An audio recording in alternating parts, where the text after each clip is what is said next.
Mi nombre es María José Masi y trabajo en el Hospital Gutiérrez en el servicio de clínica médica. A mí me ofrecieron hablar sobre otras entidades relacionadas a la diabetes mellitus y como objetivo me planteé brindar herramientas para que permitan identificar causas secundarias de diabetes mellitus y brindar herramientas también para identificar y diagnosticar y tratar diabetes mellitus en situaciones especiales. Como introducción conocemos que la diabetes mellitus es una enfermedad multifactorial donde existen factores genéticos y ambientales que predisponen a la enfermedad, pero también hay enfermedades que afectan el metabolismo hidrocarbonado y que pueden poner de manifiesto una diabetes mellitus. Es importante conocer en estas entidades que para mantener la homeostasis de la glucosa existen las hormonas contrarreguladoras que ponen en marcha mecanismos para mantener la glucemia en concentraciones normales e evitarles hipoglucemias, como son el glucagón, aumentando la gluconeogénesis y la glucogenólisis, el cortisol, la adrenalina, la noradrenalina y la hormona de crecimiento. Como causas secundarias de origen endocrino de diabetes mellitus podemos encontrar el síndrome de Cushing, la acromegalia, el feocromocitoma, el hiperaldosteronismo primario, glucagonoma, somatostatinoma, que estas son producidas por exceso de las hormonas contrarreguladoras, y también en el hipertiroidismo y en el hiperparatiroidismo, donde el exceso de hormonas tiroides y de la hormona paratiroidea genera alteración del metabolismo hidrocarbonado también. Bueno, como mecanismos fisiopatológicos de la diabetes secundaria, tienen en común todas ellas, excepto el somatostatinoma, la insulinoresistencia, ¿sí? Y el feocromocitoma y el hiperaldosteronismo primario presentan también insulinopenia. El somatostatinoma, por exceso por exceso de producción de somatostatina, genera insulinopenia. Por otro lado, voy a hablar de las endocrinopatías asociadas a diabetes, y dentro de ellas elegí al síndrome de ovario poliquístico y al síndrome poliglandular autoinmune. Bueno, en primera instancia, para hablar de la acromegalia, la primera evidencia que relacionó la alteración del metabolismo de la glucosa y la acromegalia fue descrito en 1936 por Hussey. La hormona de crecimiento es una hormona que aumenta la lipólisis y la oxidación de lípidos, estimula la síntesis de proteínas, genera insulinoresistencia hepática y periférica y retención de sodio y agua. La prevalencia de diabetes en los pacientes acromegálicos llega al 15% y de intolerancia a los hidratos de carbono al 50%. Y la principal causa de mortalidad en estos pacientes es la diabetes mellitus.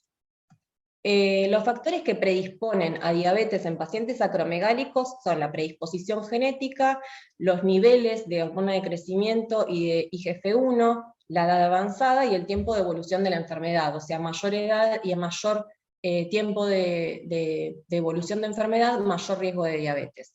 Acá es importante aclarar que los pacientes con acromegalia tardan desde el inicio de los síntomas hasta el diagnóstico 10 años, desde 10 años de evolución, por lo cual hay que tener una alta sospecha diagnóstica para hacer un diagnóstico oportuno. Es infrecuente en estos pacientes la presencia de cetoacidosis y de retinopatía diabética. ¿Cuándo sospechar acromegalia en un paciente con diabetes? Es un paciente que va a presentar rasgos toscos, agrandamiento de las manos y de los pies, poliartralgias o un cuadro reumatoide, apneas del sueño, síndrome del túnel carpiano o una hipertrofia cardíaca inexplicada.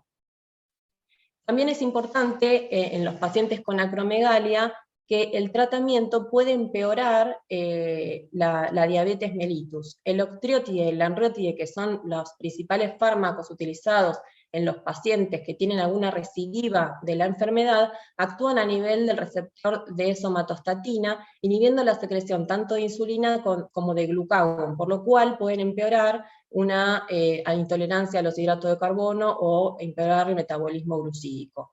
Por el contrario, otra droga que se utiliza, que es el pegvisomant, que lo que hace es bloquear al receptor de hormona de crecimiento, no altera el metabolismo de la glucosa. Por lo cual, en estos pacientes que tienen acromegalia y diabetes, el tratamiento va a ser, si está con análogos de la somatostatina, insulina o sulfanilureas, y si presenta un mal control de la diabetes con estos fármacos, se rota a pegvisomab. Bueno, para pasar a hablar del síndrome de Cushing, el síndrome de Cushing es producto de un conjunto de signos y síntomas producido por el exceso de glucocorticoides. Los glucocorticoides lo que generan es un aumento de la síntesis hepática de glucógeno, aumentan la gluconeogénesis hepática, disminuyen la captación y la utilización periférica de glucosa, aumentan el catabolismo proteico y estimulan la lipólisis. Por todos esos motivos generan hiperglucemia. La prevalencia de diabetes en los pacientes con Cushing es muy alta, del 25 al 50%, y la prevalencia de síndrome de Cushing en pacientes diabéticos tipo 2 es solo del 1 al 3%, pero es importante diagnosticarlo por las comorbilidades que conlleva. También los factores que predisponen a la aparición de diabetes en pacientes con Cushing son la predisposición genética, la magnitud del hipercortisolismo, la edad avanzada y también el tiempo de evolución de la enfermedad, al igual que los pacientes con acromegalia. Y la hiperglucemia puede ser permanente o transitoria. El tratamiento de estos pacientes se hace con metformina o se puede utilizar insulina de acuerdo a la alteración metabólica que tenga, y si aparece una cetoacidosis en un paciente con un síndrome de Cushing, debemos sospechar la presencia de una diabetes tipo 1 asociada. ¿Cuándo sospechar un síndrome de Cushing en un paciente con diabetes? Cuando se presenta con obesidad abdominal, hipertensión arterial de reciente aparición, osteoporosis, atrofia cutánea o depósito de grasa supraclavicular. Como pueden observar, son pacientes que vemos muy frecuentemente en el consultorio, por lo cual hay que tener un alto índice de sospecha clínica para poder diagnosticarlos. Por acá voy a hacer un paréntesis para hablar un poco de la utilización de glucocorticoides crónicos, que es la principal causa de síndrome de Cushing, que es el síndrome de Cushing exógeno. Esta es una diabetes que se define como hiperglucemia asociada a la toma de glucocorticoides con y sin diabetes previa. Los mecanismos involucrados son también la disfunción de la célula beta y la insulinoresistencia, tanto hepática como periférica. La aparición de diabetes en estos pacientes depende de la dosis y del tiempo de exposición. Es conocido que la prednisona a dosis de menos de 10 miligramos por día aumenta el riesgo de hiperglucemia dos veces, pero si aumentamos a 30 miligramos la dosis de prednisona, el riesgo de diabetes aumenta a 10. También es importante tener en cuenta que no solo la hiperglucemia se ve en los pacientes que reciben tratamiento bioral, sino que la administración intraarticular, tópica o inhalatoria también puede generar hiperglucemia transitoria. El patrón característico de la hiperglucemia es una hiperglucemia postprandial, ¿sí? Con escaso efecto en la glucemia basal. Esto es importante porque va a definir parte de cómo tratar a estos pacientes.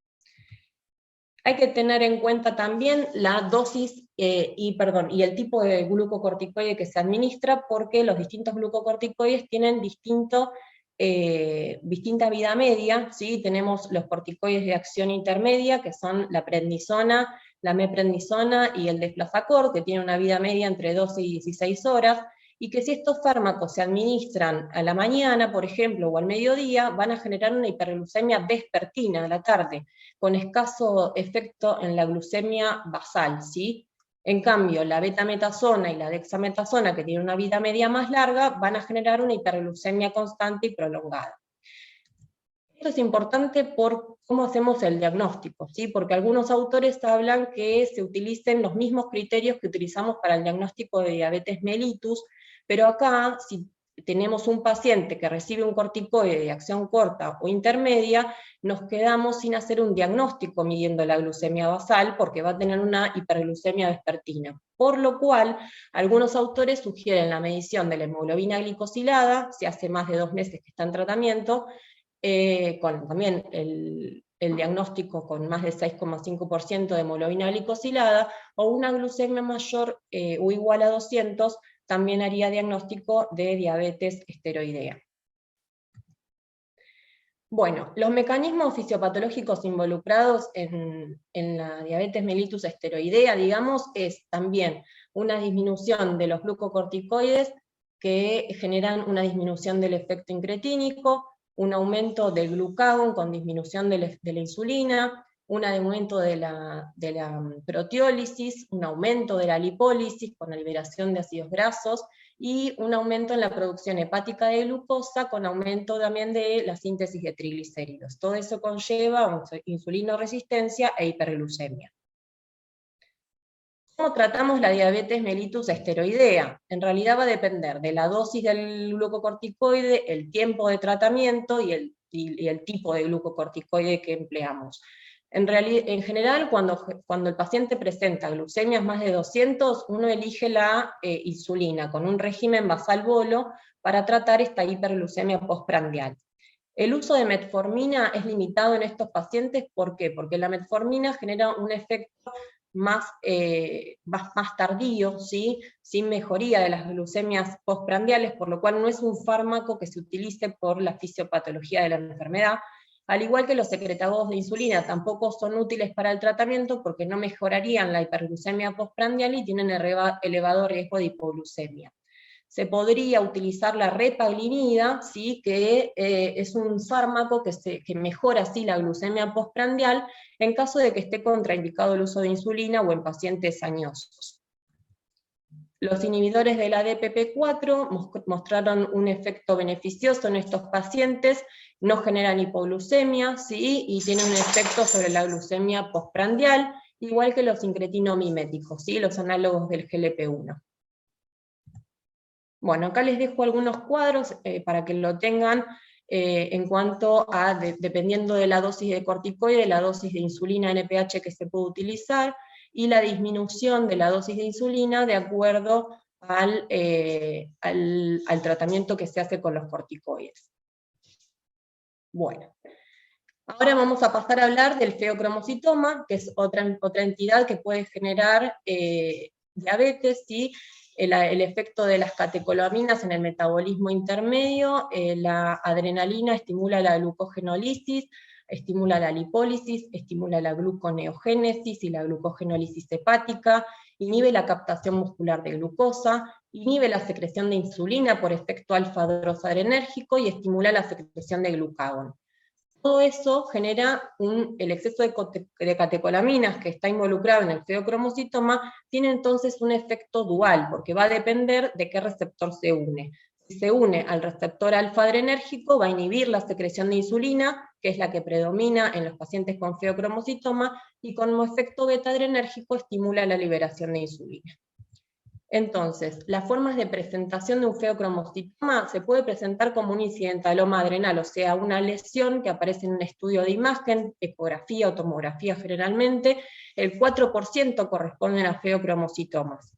Puede presentarse el paciente con la sintomatología clásica, que es cefalea, sudoración y palpitaciones, son episodios paroxísticos que duran al menos una hora, o como parte de un síndrome familiar, que es la neoplasia endocrina múltiple de tipo 2, que puede ser la tríada de hiperparatiroidismo, carcinoma medular de tiroides y feocromocitoma, o un MEN2B, que es carcinoma medular de tiroides, feocromocitoma y un hábito marfanoide. En general son pacientes que presentan el 50% hipertensión paroxística, pero un 10% pueden ser normotensos. Bueno, la intolerancia a la glucosa en estos pacientes se observa en el 25 al 75% de los pacientes, pero puede aparecer hiperglucemia solo en los picos hipertensivos. La cetoacidosis en estos pacientes es infrecuente y la administración de alfa bloqueantes restaura la alteración metabólica. Pero hay que tener en cuenta que la resección del tumor es la que va a normalizar la homeostasis de la glucosa. Si la hiperglucemia se presenta en episodios paroxísticos, se puede optar por control o metformina, pero si la hiperglucemia es sostenida, se indica insulina.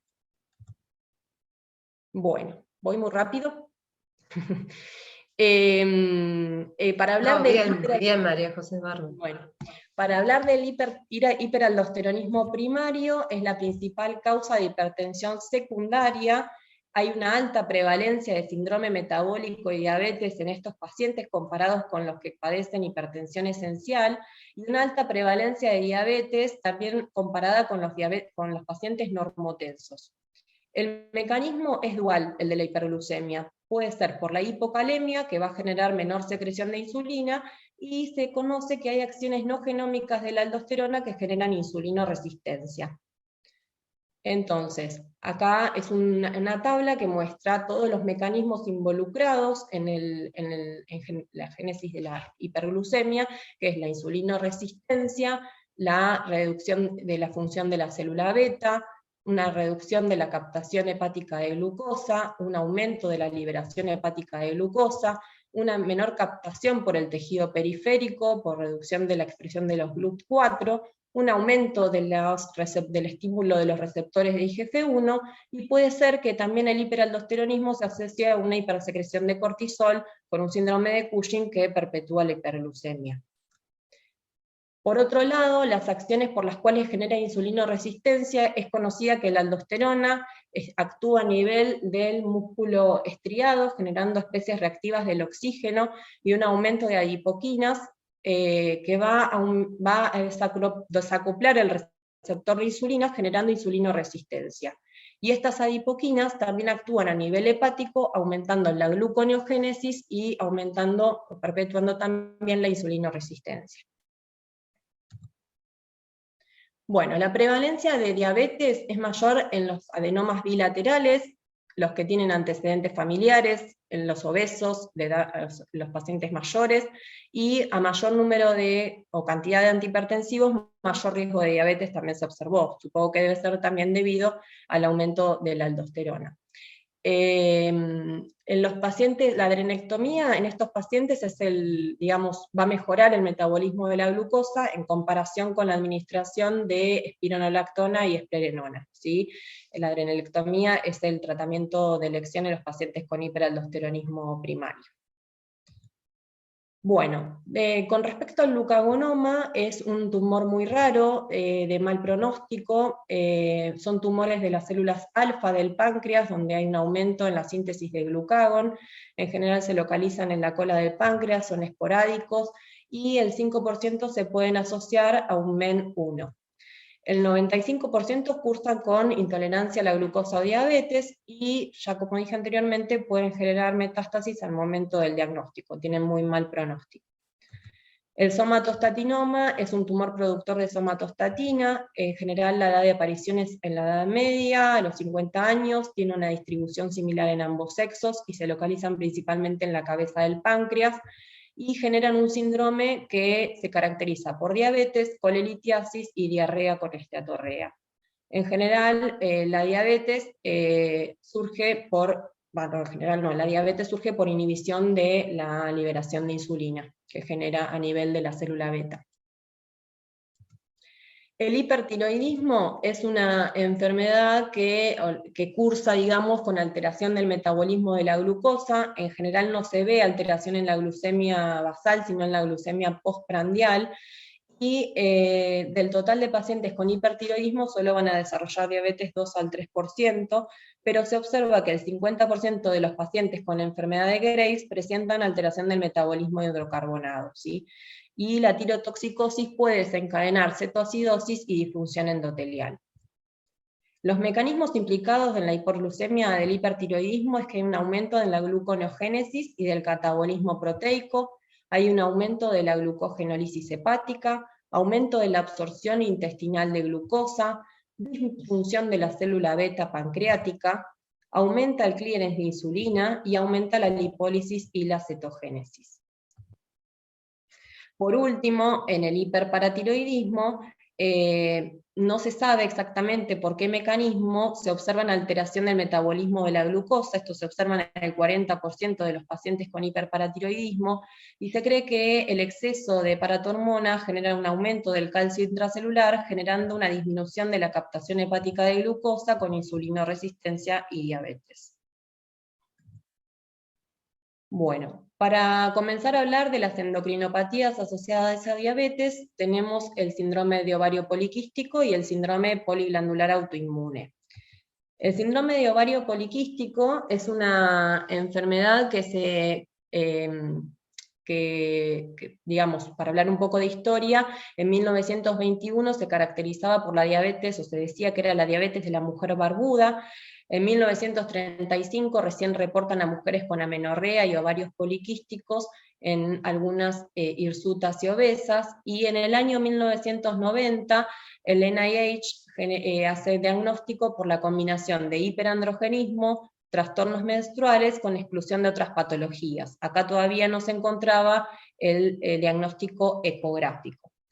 En 2003 el consenso de Rotterdam incluye el criterio ecográfico para el diagnóstico, y en el 2006 la Sociedad de Exceso de Andrógenos excluye a mujeres que no tengan hiperandrogenismo, sino que el hiperandrogenismo es la base para el diagnóstico.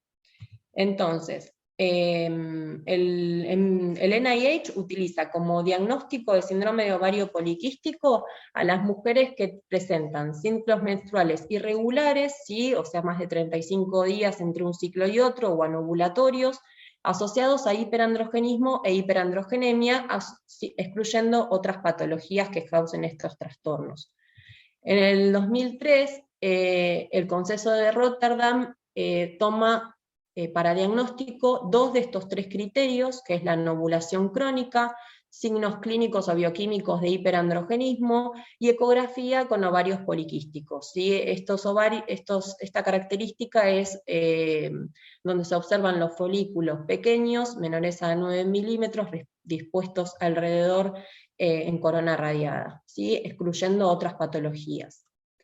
Y en el 2006, como la Sociedad por Exceso de Andrógenos dice que la condición sine qua non es que haya hiperandrogenismo asociado a disfunción ovulatoria, que es la oligonovulación y la morfología de ovario poliquístico.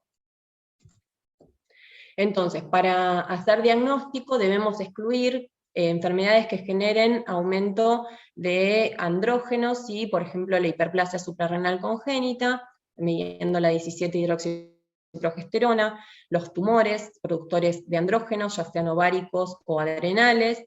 Esto igualmente tiene una evolución distinta. Los tumores androgénicos generan una evolución, un hiperandrogenismo, un hirsutismo abrupto, y en general las mediciones de hormonas masculinas son muy altas para diferenciarlos, ¿sí? La clínica ya es distinta que un síndrome de ovario poliquístico, pero igual hay que descartarlo. El síndrome de Cushing, ¿sí? Con la medición del test de Nugent, que es el cortisol a las 8 de la mañana, luego de la toma de 1 miligramo de dexametasona el día anterior, a las 23 horas del día anterior, la evaluación de la prolactina para descartar hiperprolactinemia, y el hipotiroidismo.